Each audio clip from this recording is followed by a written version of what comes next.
Long ago, there was a man who was a mad murderer. He had taken a vow that he would kill 1,000 people.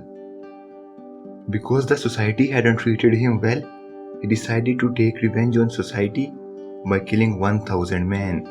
And from every person he killed, he would take one finger and make a rosary around his neck. Because of this, his name became Angulimala, the man with rosary of fingers.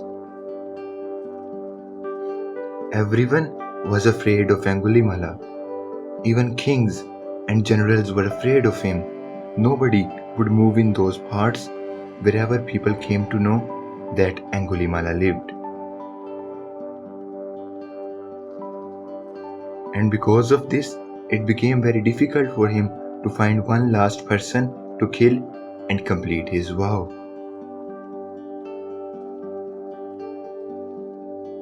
One day, Buddha was staying at village near the forest.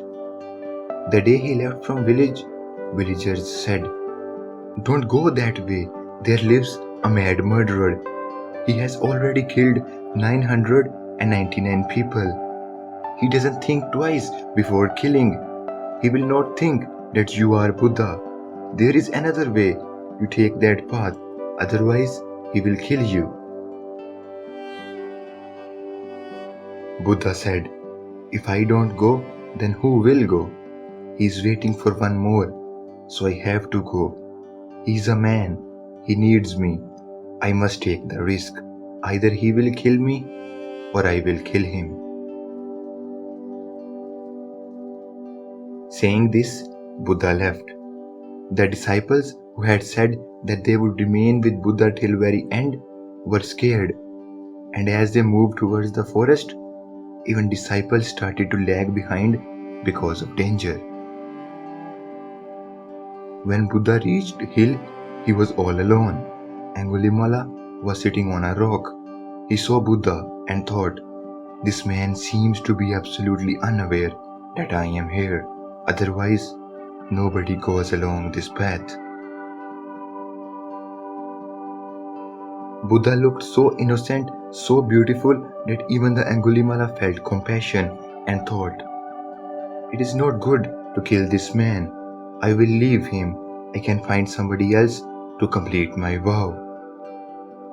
Then he said to Buddha, "Go back. Stop right there. Don't step forward.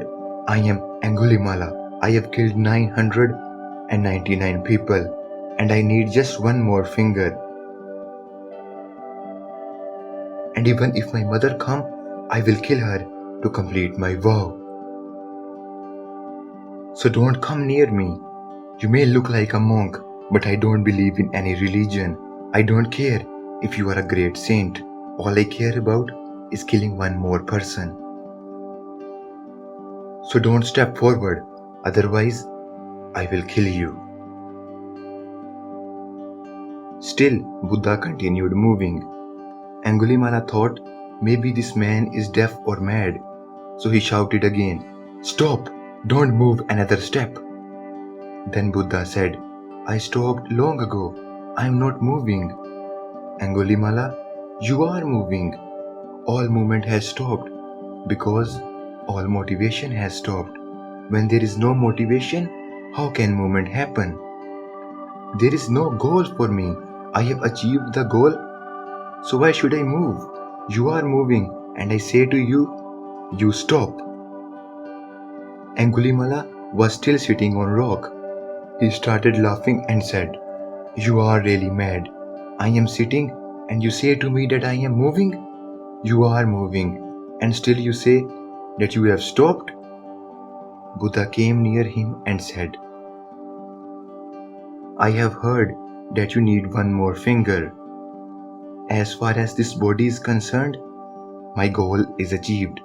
This body is useless. When I die, people will burn it. It will be of no use to anyone. You can use it. Your vow can be fulfilled. Cut off my finger and cut off my head. I have come on purpose because this is the last chance for my body to be used in some way. Otherwise, people will burn it. Angulimala said, "What are you saying? I thought I was the only madman around here. Don't try to be clever, because I am dangerous. I can still kill you." Buddha said, "Before you kill me, do one thing, just the wish of a dying man. Cut off a branch of this tree." Angulimala hit his sword against the tree and a big branch fell down. Buddha said, "Just one thing more, join it again to the tree." "Now I know perfectly that you are mad. I can cut, but I cannot join." Buddha started laughing and said, "When you can only destroy and cannot create, you should not destroy, because destruction can be done by children. There is no bravery in it. This branch can be cut by a child, but to join it, a master is needed. And if you cannot even join back a branch to the tree, how can you cut off human heads? Have you ever thought about it?" Angulimala closed his eyes and fell down at Buddha's feet and said, "You led me on that path." And it is said that in single moment he became enlightened.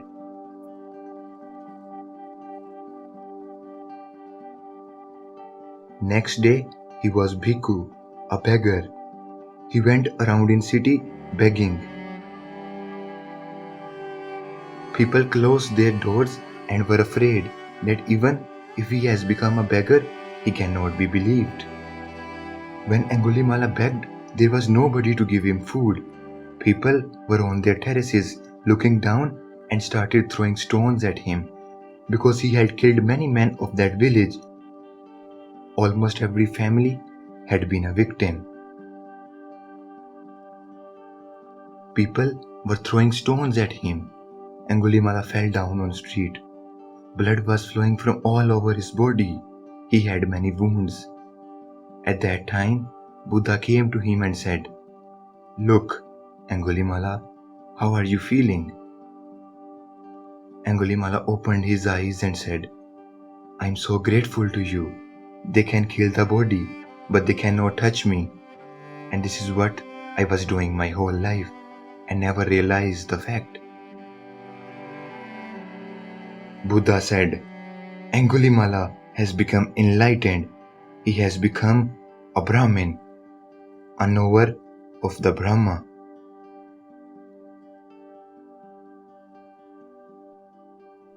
Stay happy.